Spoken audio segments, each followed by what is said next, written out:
Hi, y'all, welcome back to Lives. I think it's time to play a little 7 Days to Die. Alright, so, had a little issue with the base. I think in the last episode I had crashed. Well, I had left from my gyrocopter, and I did find it. It was way over here. Um, there's probably more like that way. There's a school right here in this area, which I don't think I was at when I died. But that is where the gyrocopter somehow was. And then when I came back to my base, I was doing some scrounging in the basement, and a little horde came in. And when I came outside, um, no, no pillars were missing, but the floor had given way somehow. So I'm not exactly sure what happened there. So I'm currently at work on cementing in my rebar blocks, which apparently couldn't hold up my garden and lost me most of my potato crops somehow. So I'm working on that. Uh, so let's see if we can. Oh, you're out of fuel here.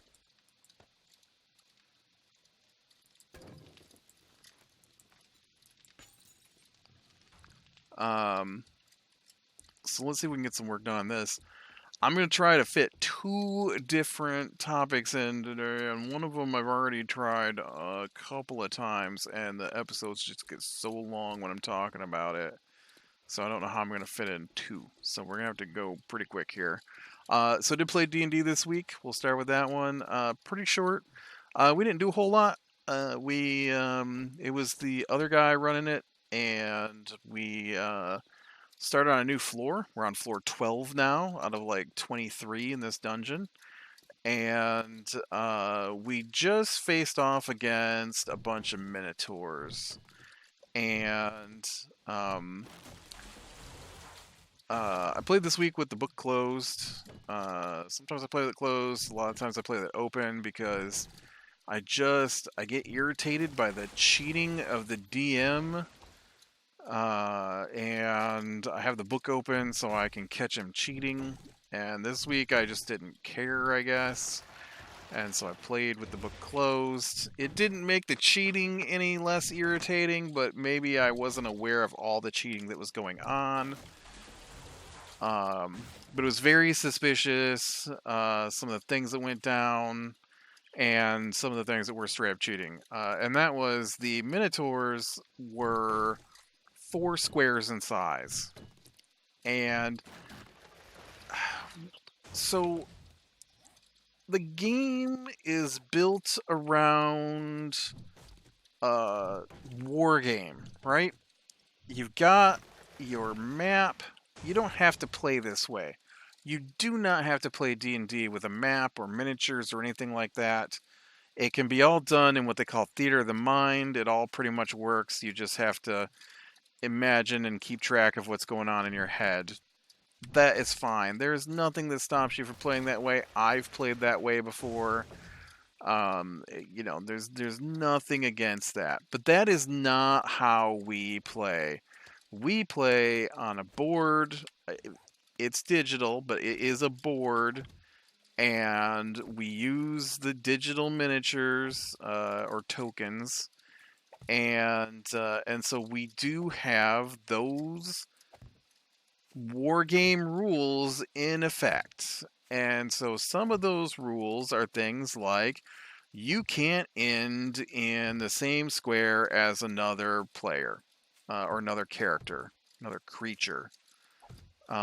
You can't go through a space that's too small for you to go through. That's how it works. Um, Otherwise, what's the point of playing with the tokens if you can't try and take advantage of the terrain that's on the map, right? And so, man, he would not stop moving these minotaurs into areas that they could not possibly fit into. because they were too big, and he did it so many times. There was one point where he had 3 different minotaurs sharing the same area by stacking the edges of their tokens on top of each other, which they can't do. But if he didn't do it that way, then he couldn't do what he wanted to do. Or like they have an ability where they have to run forward a certain number of feet before they make their attack to be able to use this ability. And so he would, like, the distance they could move kept changing. And it was very, other people were getting frustrated by how little he was regarding the movement and space rules for the bad guys. Um, and then the biggest the biggest cheat to my face last night was he doesn't pay attention to what you point out to him. And so we were fighting like 15, 20 guys all at once. And I had moved my character around to get kind of in between the rogue who was prone and these other bad guys, and I hadn't used some of my abilities. Oh, I can't jump there because there's something there. Uh, and so my goal was to get next to the downed rogue and shield him from some of the attacks while hitting these other bad guys to, get rid of them. And so I do my attack, and he goes, "Oh, well, that kills the guy," and then he removes the guy in front of the rogue. And I'm like, "Ooh, that's not the guy I was attacking. I was attacking this other guy who hadn't been attacked yet." And he goes, "Oh, okay." And so then he puts him back. And then, and so I had done 33 damage to him when he said I killed him. That's important. So I proceeded to kill the guy next to him, and I used a special ability I have called Slash. Slash lets you do damage to the person in front of you, as well as a little tiny amount of damage to the guy next to them. And so what I was doing was I was slashing from one guy to the next. I didn't do a lot of damage to him, but I did do 10 damage. No, 8 damage. That's what it was. 8 damage. So my one attack had done 33 damage when I killed him. And then we backed that because, oh, I didn't need to come down here. I need to go into my place and get this stuff. And then I rolled that back, but I had now done 8 damage to him, which clearly would be not 33. I grant that it was not 33. And then I killed another guy, and then I moved up to him, and I then hit him, the guy who I had already accidentally, according to him, killed earlier, with 33 damage, and I did 25 damage. And he was like, "He's hurt, but he's not looking that wounded." And I'm like, "This guy." He's like, "Yep, this guy that you said I killed earlier." He's like, "Yep, this guy that I have now done 33 damage to, who died to 33 damage earlier, is still up. Hey man, I can only do what the stats tell me, and he has 35 hit points, and so you only did 25 hit points." I'm like, "No, I hit him earlier because we play on a digital thing, so we can scroll back up to see our dice rolls." And I'm like, "Look, right here, 33 damage. Here's 6, here's 2, here's 25. That's 33. He should be dead." According to what happened, Why did I come down here again? The cement is not down here. He should be dead. According to what we did earlier. Dead. Not almost dead. Dead. Well, well, you see, I must have, I just put the numbers in, and so I must have put the wrong number in. You know what? I was calculating it in my head, and so when I calculated in my head earlier, I must have calculated it wrong. Um, because I think there was some extra damage earlier that didn't get taken into account this time, and that's why he was dead because the um when he got in here and he had taken some other damage, and so that damage isn't there now, and so he's I'm like, no, fine, fine, he says. We can just do that. We can just take him out of here. We'll say he's dead. I'm not going to argue anymore over whether or not he's dead. We'll just remove him from the game. I'm like, dude, you you said he was dead with 33 damage. You did, not us. You. He doesn't get to be dead from 33 damage and then not dead from 33 damage. That's not how a war game works. And we don't use the numbers in the rules, then what's the point of playing?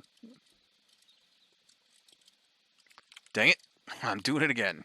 Stop going down there. You don't need to go down there. So yeah, that was our session. I think he's already talking about how he's going to have to reduce the number of XP we get because we're too close to our next level and we're not even supposed to be there until the next floor. Which I hate when he does.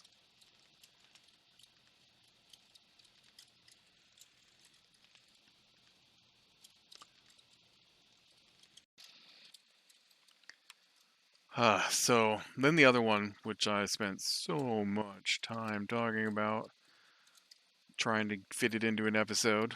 I finished book 7 of the Witcher series, which is the final book in the main story, and then the 8th book, which is the last book, is a pre-story, so it takes place earlier in the series. And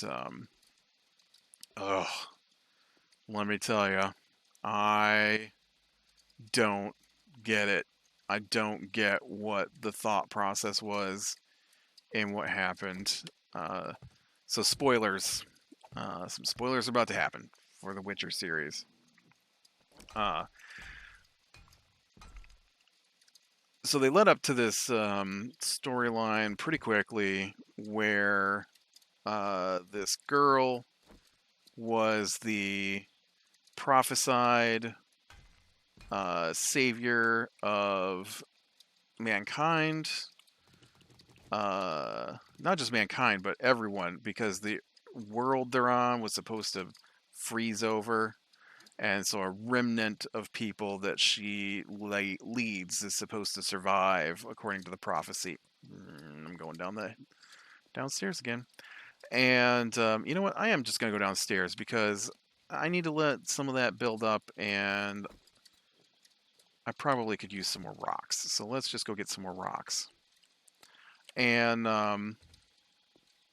so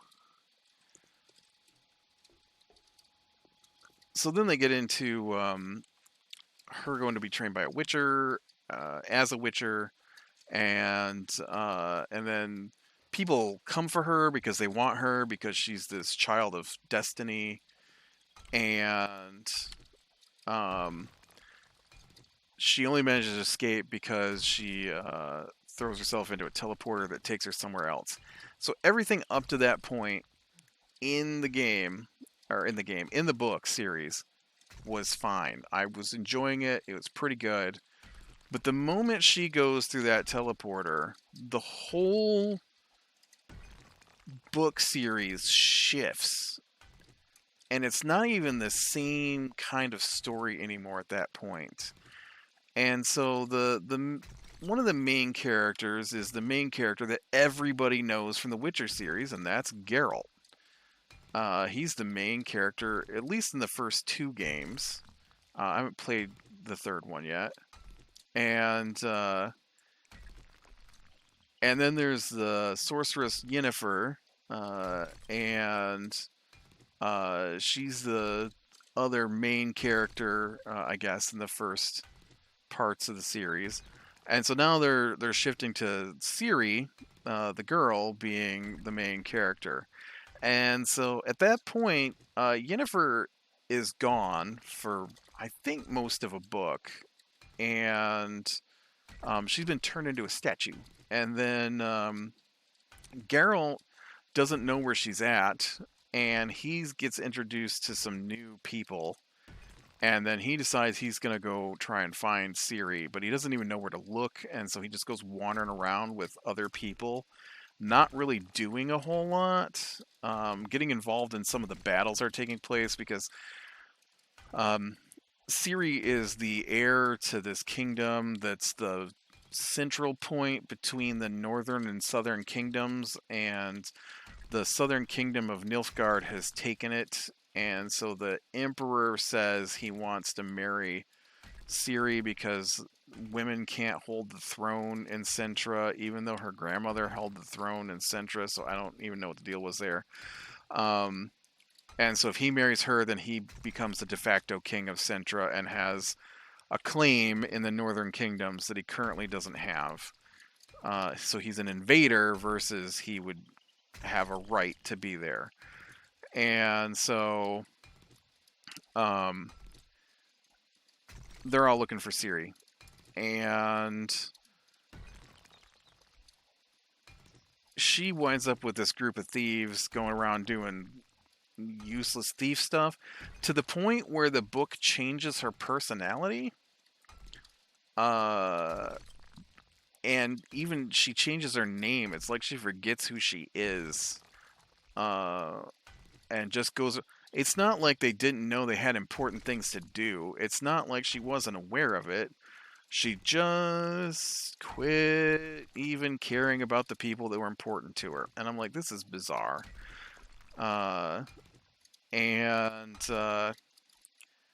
So that goes on for a little while, and then we get closer and closer to the end of this. We get to the end of book 7, and in book 6, they introduce the fact that she gains the toward the end of book 6, she teleports away again using another tower, and when she does that, she winds up in Arthurian legend worlds. Camelot, King Arthur, Galahad, the Lady of the Lake. And so the Lady of the Lake keeps her in her tower until Ciri can gain control over her ability to shift between worlds. Because Ciri has stopped being the child of destiny, who's going to save everyone when the world freezes over, and has become the master of time and space. Worlds, time, and space. And but she doesn't know how to control it. And so she meets with Galahad, the knight from King Arthur stuff, and chats with him a little bit, and then she teleports away. And so there's a little segment in there where she's teleporting between worlds and some of the different things that go on. And then they introduce this weird thing in book 7 where suddenly she's on a world that is full of elves. Not full of elves. There's a small kingdom of elves who are trapped there now. Sort of. And they had come there with their powers of world shifting and taken over by killing off most of the native population, and were being kept where they're at by a herd of unicorns who were now their enemies. And they decided they wanted Ciri to have a baby because it turns out in book 7, the final book, that even though we already had 3 other groups of elves in the story, that they needed to add a 4th group of elves, where one of the other group of elves had like the princess of the Ash Wood Elves, I think they were, had fallen in love with the Hill Elves and gone with him, and so because she was Ciri's great great whatever grandmother, she owed them a child, uh, and so she was going to have a child with their king, and then found out that what they actually wanted was if she had a child with them, that child would give them back the ability to move between worlds, conquering world after worlds. And but she was going to do it anyways because they promised to send her back where she wanted to be, which was with Geralt, which she spent a whole book just ignoring he even existed. And then the king wouldn't touch her because she wasn't pure elf, and then he overdosed and died, and then she teleported away. And she teleported a few different places, and eventually, like, she teleported to like World War One Earth, and people saw her. She teleported to like a beach, where a drunk guy saw her and stuff like that. And I'm just like, could we move along and get back to like an actual story with a point? Um, and so then she finally teleports into the castle where Yennefer was at. Yennefer, in the previous book, had been trying to find Ciri after she got released from her statue and got sucked up in the air into I thought was a floating castle. I could be wrong on that, but I thought it was floating in the air. I'm fairly certain they mentioned that in a couple of spots. Uh, and uh, and so Yennefer is being held there captive. And so Ciri goes to rescue her, and it's the bad guy from when Ciri had to escape before. I don't remember what his name was. I should have looked it up. It starts with a V. I couldn't pronounce it. We'll call him Vil. And so Vil is like, uh, yeah, I don't, I want you, for sure. And Ciri's like, I will trade you my baby that she's not pregnant. I will trade you me having a baby, for Yennefer. And he goes, but here's the thing: I'm way more powerful than you and Yennefer put together. So I don't even want a baby. I just want blood. And so he's going to impregnate her, uh, in vitro fertilization style, and then take the placenta and use the placenta for something. And he tells her that she's not important enough to know his plans. So the author doesn't even put in the plans for the bad guy.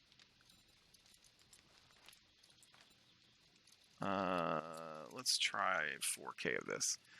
Doesn't even put in the plans for the bad guy, so you don't know why he wants her. He just wants her blood, and he never says why. I can't believe that's all of my cement that I was making. That's crazy. And so I'm just like, this is so bizarre. Who writes a story and doesn't tell me why it's happening? Whatever. So then once again, nobody knows where this is at, and then suddenly, as he is talking to Ciri about how he's going to just keep her captive, and he gets her all strapped down and gets out his syringe, uh, the sound of fighting happens, and Geralt and the handful of people he had met along the way are suddenly there. No lead up to it, no how are we going to get there, no fighting our way there, just suddenly there. And I'm like, okay, right,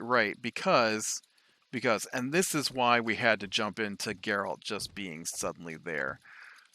Most of the book is flashbacks. No, not flashbacks. What do you call it? I don't even know what to call it. Most of the book is this military academy. Um, this military academy is discussing the war that the sorceresses instigated between the northern and southern kingdoms to make sure that you think I can to make sure that they didn't have enough power anymore to fight back against the sorceress rule. Basically, oop, that was not what I thought I was removing. And and so they were discussing how that played out, and then they went to the actual war, but we didn't get to watch like the war happen.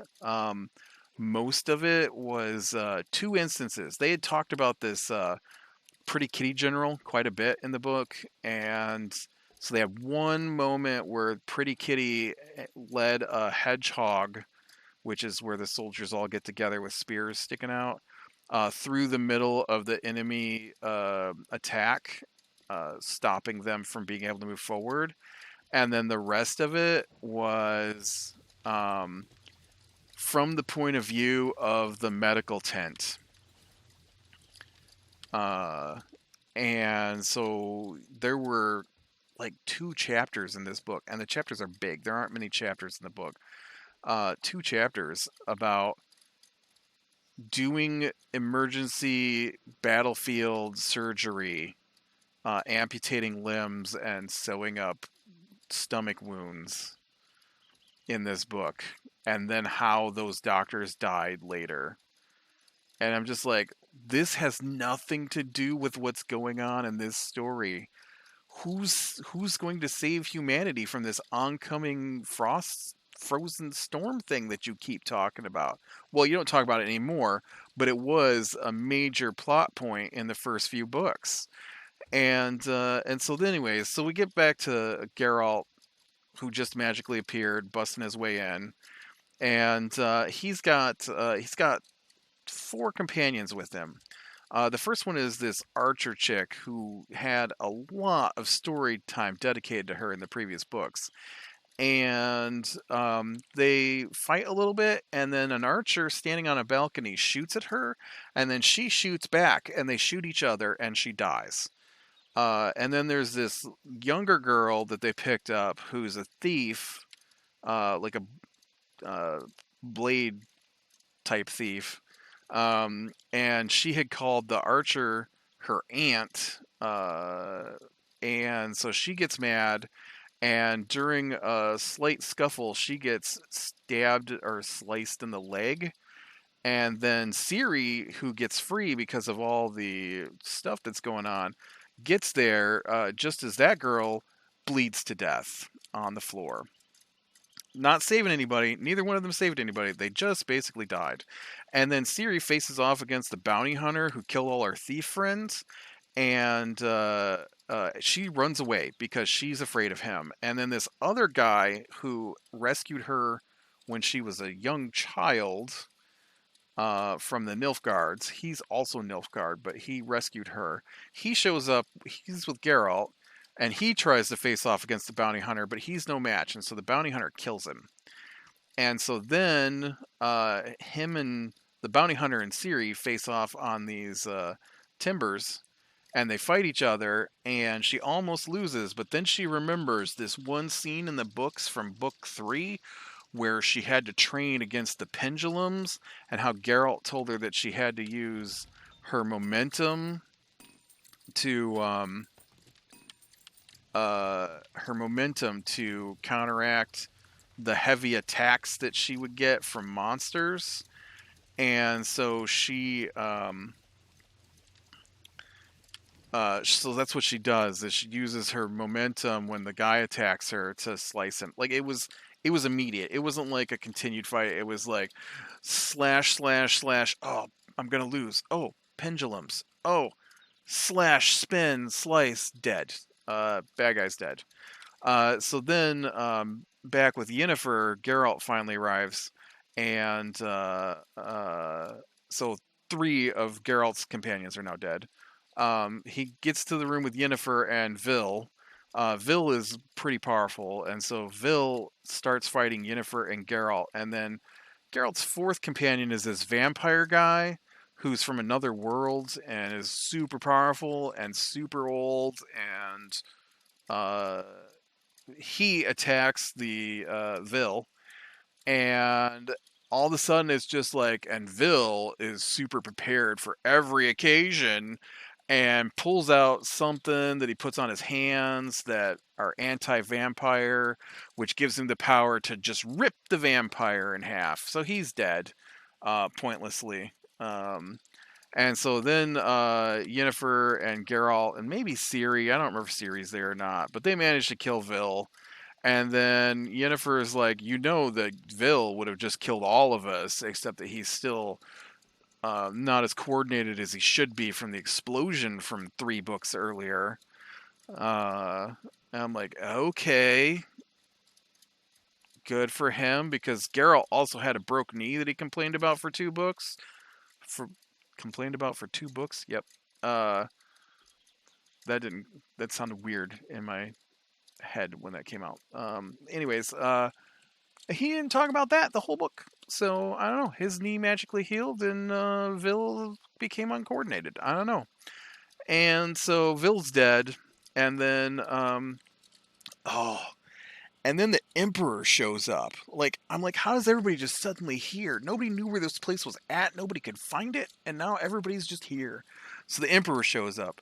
The Emperor turns out to be Ciri's father. The Emperor says he knows the actual prophecy, and the actual prophecy says that he needs to father a child on his own daughter, Ciri, and that child would then be the parent of the child of destiny that would save the world. And so Geralt's like, okay, that's fine. Now that you told me that, you can't let me live. And the dude's like, yep, can't let you live. And so Geralt's like, okay, well, I guess get the executioner ready. Just, let Yennefer live. And the Emperor's like, well, I don't think I can do that. And Geralt's like, yeah, because she loves that girl too much to not try and rescue her. And he's like, the Emperor says, no, because she'll try to avenge you. And he's like, oh, well, that's true. Guess you'll have to execute both of us then. And the Emperor's like, back in the day when people were honorable and you could trust their word, they used to do this thing where they'd just let them draw a bath and then commit suicide in the bath. I could probably do that for you and Yennefer. And Geralt's like, that sounds good, but you'll have to ask Yennefer to make sure it's okay with her. So then he goes to where Yennefer and Ciri are at, and he's like, so Ciri, you're coming with me to be my wife. She doesn't know that he's her father. And Yennefer, you're going to go with Geralt and commit suicide. And Yennefer goes, okay, I'm pretty tired. Sounds good. And so then he's like, all right, you guys go take your bath. I'm taking Ciri and going back to my castle. I'm going to leave some men to make sure you kill yourselves, but, take your time. And so they leave, and so then Yennefer and Geralt are in the bath, and just as they go to kill themselves, suddenly Ciri bursts in, and she's like, put your clothes on, we gotta go. I'm like, oh, she escaped. And then it's like, she's like, nope. I started crying as we were leaving, and he just stopped and ordered all his people to go home and told me to go. And he left, and so now we're together. And then he goes back to his castle, and he has this girl that's an imposter who's pretending to be Ciri. He marries her, and gets her just to claim to be Ciri, so that he can claim the castle. I'm not sure why nobody cares about the end of mankind. And not just mankind, like all the peoples, elves, dwarves, all of them. Nobody cares. Like, I don't know what happened to that whole, how important this prophecy was. Nobody cares at this point.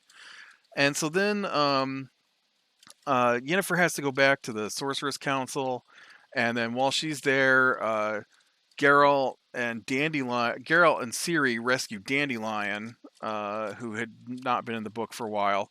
And then they go to Riva, and on the way, Ciri's like, I need to go to where Yennefer's at. and so she teleports away because she can control her teleporting powers now. And so she goes to get Yennefer, and then Geralt and Dandelion go to town, and they tell them they have to go to the non-human part of town because the city has um, uh, slums isn't the word I want.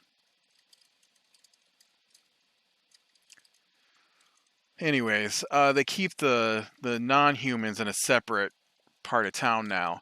And so while they're there, a race riot breaks out, and the humans start killing the non-humans. And Geralt tries to put a stop to it. And then at that moment, Ciri and Yennefer and Triss teleport to Riva. And then as soon as they land, someone stabs Geralt in the stomach with a pitchfork, and he dies. Now, they had talked about a guy earlier in the book who was also a Witcher who had been stabbed in the heart and was carried off the battlefield back to the medical tent and was still alive, even though his heart had been pierced through, because he was a Witcher. And so I expected that to play out. It did not. Geralt dies. Ciri feels it, rushes off to him. Yennefer and Triss fight their way through the crowd. Yennefer gets knocked out. She wakes back up just as they get to Geralt. She tries to heal Geralt. She collapses. The next scene is Yennefer waking up in bed at a later date with her arms wrapped in bandages because she has slit her wrist because she tried to kill herself, and Triss saved her because Geralt is dead. She tried to kill herself because Geralt is dead. And then it switches to Ciri hanging out with Galahad, riding toward nowhere. And Galahad's like, I want to take you to Camelot. And she's like, I'm going to tell you this story. And he's like, so is that how it ended? And she's like, no.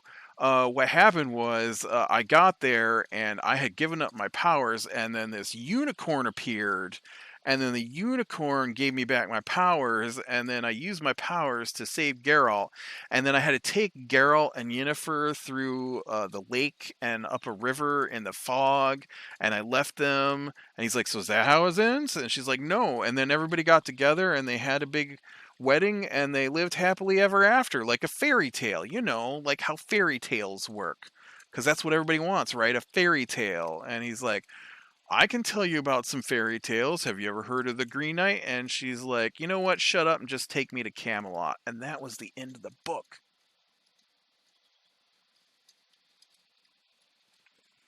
That was it. That was the end. It was awful. I don't know why anybody would think that that is the way that the book series about a dude who hunts monsters should end. But the last two books of that series are almost like they were written by somebody else who had never read any of their books. No joke. I don't understand why that would be the way you go with the story. Oh, no room in the queue. All right, well, I'll do this and this and this, and then they all can be in the queue.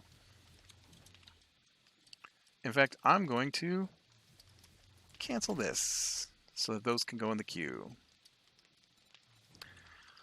All right, well, with that, I am going to call it because I do have the 8th book to read. So we'll see. We'll see how that one goes. It's not been great so far. It's insane that that's called the Witcher series. And it's even more insane to me that they've turned it into a TV show knowing that's how it ends, because the final book came out in like 1999 or something like that. So they're going to have to strip most of what happens at the end of that series to tell a story that anybody would want to see. Like, I don't care if Geralt dies from a random stab in the stomach from a pitchfork. That just, I mean, obviously it's live by the sword, die by the sword kind of thing. But why would you even bring up the whole prophecy at any point in that series if nobody cares about it and it doesn't even matter to nobody? Why did the Emperor just ride away? Like, did he suddenly feel like, oh, this is my daughter? This is my daughter that I didn't care about at any point before this. This is my daughter that I saw multiple times leading up to this moment that I have no feelings for, that I'm just going to make the Empress because the prophecy says I have to, but oh, now she's crying, so she needs to go back to those other people. Like, I don't know.